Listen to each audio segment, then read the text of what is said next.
Everyone, welcome into the Scarves and Spikes pre-match show. Sitting with you at home, Tyler is at Mercedes-Benz Stadium. He'll be joining us shortly. Bear with me. I'm just adjusting my mic here. I have the wrong mic. Hope you guys can hear me.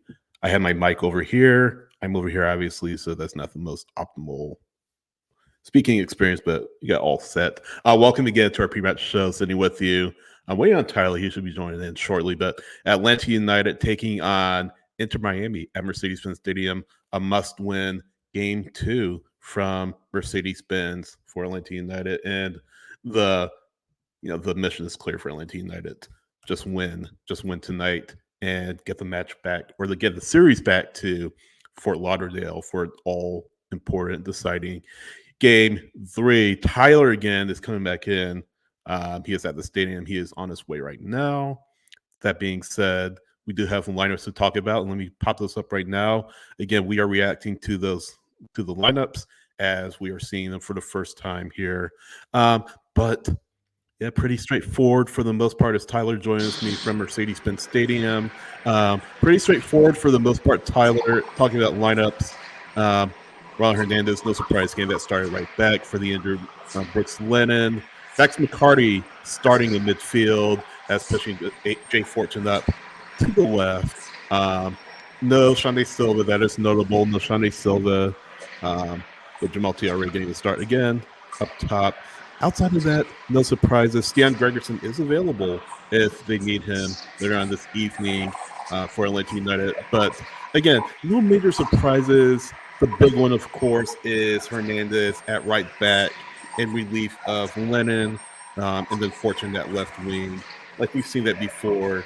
And then, of course, beg your pardon, then, of course, McCarty at midfield. So your initial thoughts on the lineups?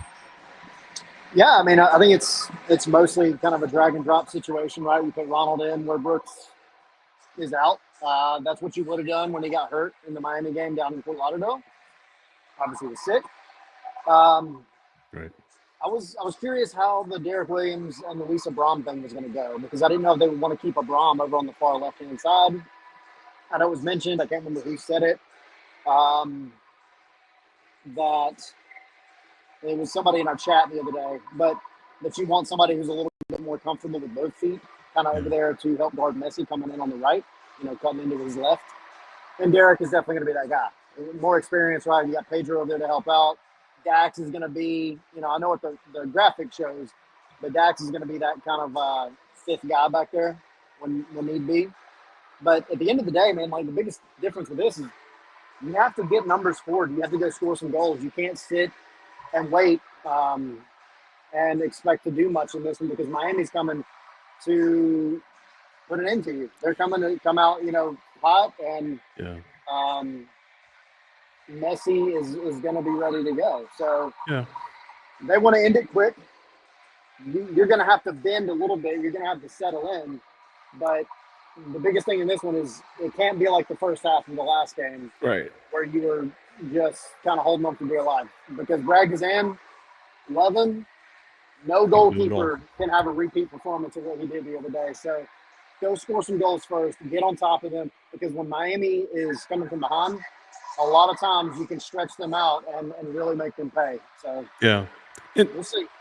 I think too. I kind of agree with you that Miami are going to come out and they want to put it into it, as soon as possible. Like they want to score like not just one goal, but they want to score multiple goals right off the bat, and they want to take this crowd out of it. I don't know how.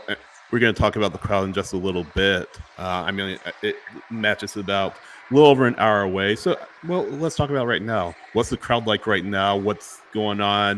I'm sure some people are paying attention to Florida, Georgia at this current point in time, but how has it filled in thus far with, just over an hour left? Well, I mean, inside you can never really tell until close to kickoff, but I mean, you got people trickling in pretty decently. Of course, the upper bowl's open. But outside, when I was coming in, and this was 4:45 when I was coming in, the outside it's a madhouse in a good way. Like there's tons of people here. So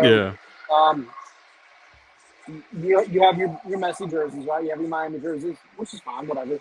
There's tons of Atlanta jerseys here. So if outside is any indication, then you're going to have a pretty good crowd here.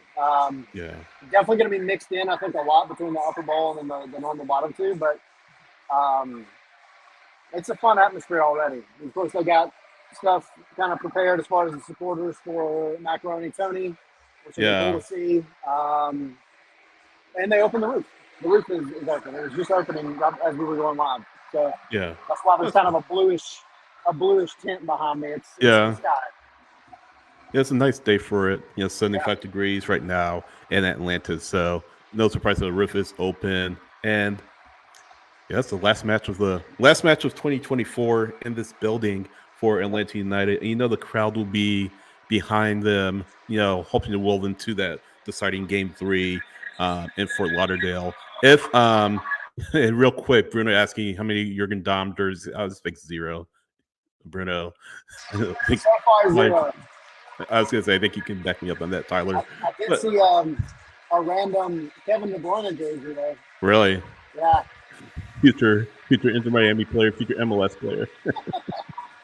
Hopefully, so kind of on the topic of hoping to give this back to Fort Lauderdale for deciding game 3. Hopefully, Atlanta United can maybe take a little inspiration from New York City FC or NYCFC 2-0 up on FC Cincinnati at halftime. Lonto Martinez scoring for NYCFC and Thiago Martins scoring late in the first half. So maybe that gives you a little bit of inspiration that you're in front of your home fans.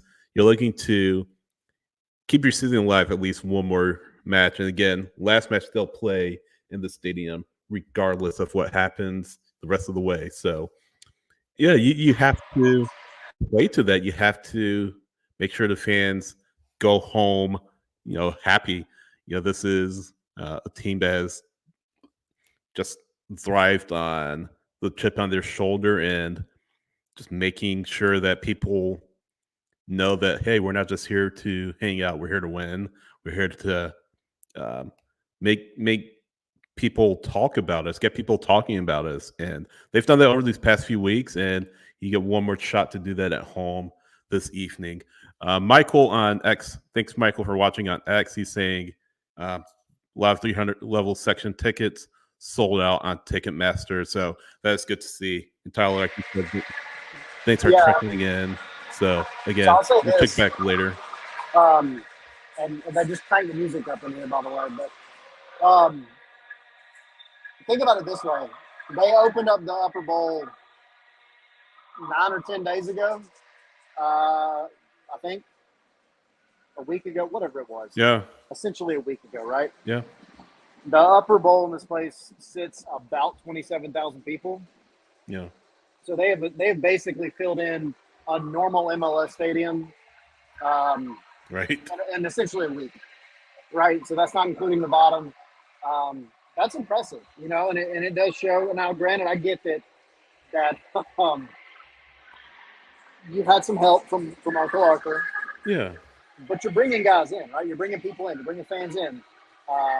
And just for context, real quick, Chase Stadium is 21,550. So right, definitely, you're definitely right on like that. An average soccer stadium is about 25,000 roughly. So yeah, I mean, just in the Upper Bowl, you've got what you would see it at a Nashville game, right? If it's full, or an Orlando game if it's full.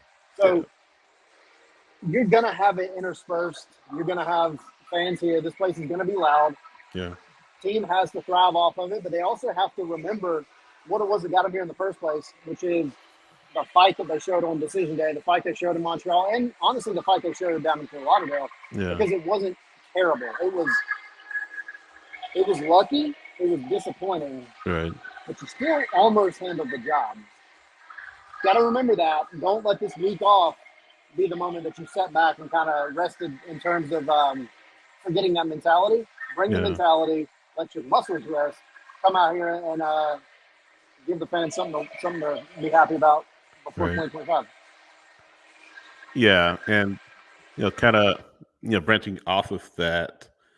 Well, let me ask you this: how many Miami fans are you expecting at this one? Not just in the stadium period, like in the supporters, in the Miami fan section, right above the press box.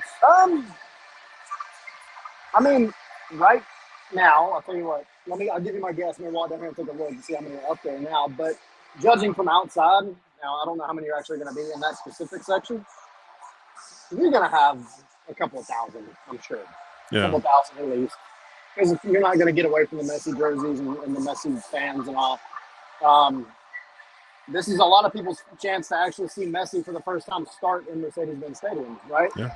Um, but it's not. There's not that many up there yet. Right. So, but judging from what I saw outside, all the pink and black, I would guess probably 2 or 3 thousand. Yeah. Not a bad turnout. Yeah, it's playoffs, obviously, and they'll turn up for playoffs. But it's a weekend. You got obviously school on Monday, and it's Saturday. But yeah, it's not a surprising turnout. Plus, flights to Atlanta aren't as expensive, depending on what airline you fly. But that being said, again, the Messi effect definitely has a lot to do with it. Suarez, to some extent, to a little bit of a lesser extent, but not surprising to hear about that. So, Busquets, Alba, and Julian Gressel, of course. Absolutely. WrestleMania. Are you sticking with your prediction for this match? I know you had predicted. I think you had predicted, and by the way, shout out to JFW 44. I know you predicted Atlanta United win, didn't you? Are you sticking with that, or I think somebody in this group's got to be positive. right? No, I'm gonna stick with it. 2-1.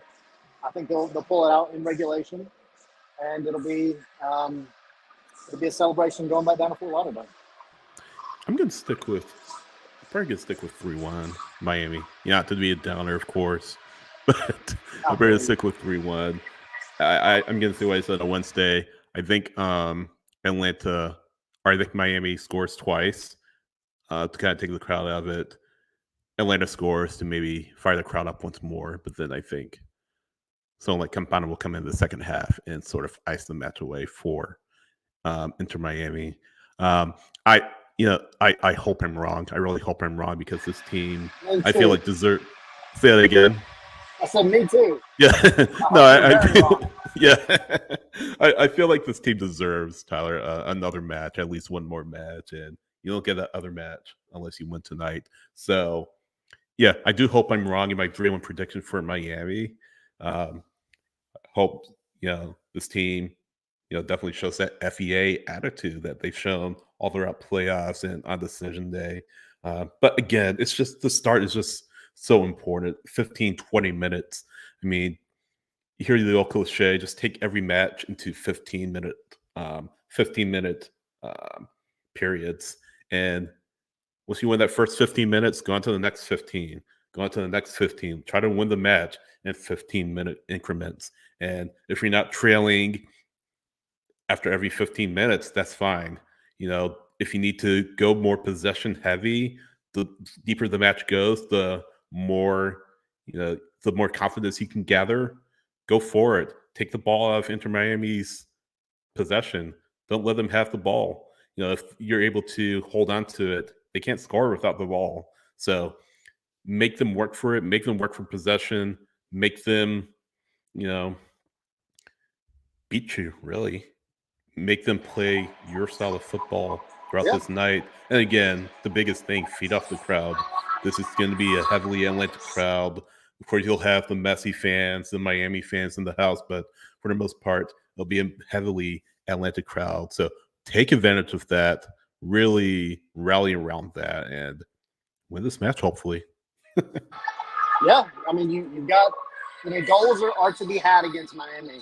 It's not that this team is just one that keeps clean sheets all the time, right? You've got two guys that are, especially as the match progresses, they're not going to defend as heavily as the rest of the team because that's just what they do. Also, they're older, right? They're not going to be running for a full 90.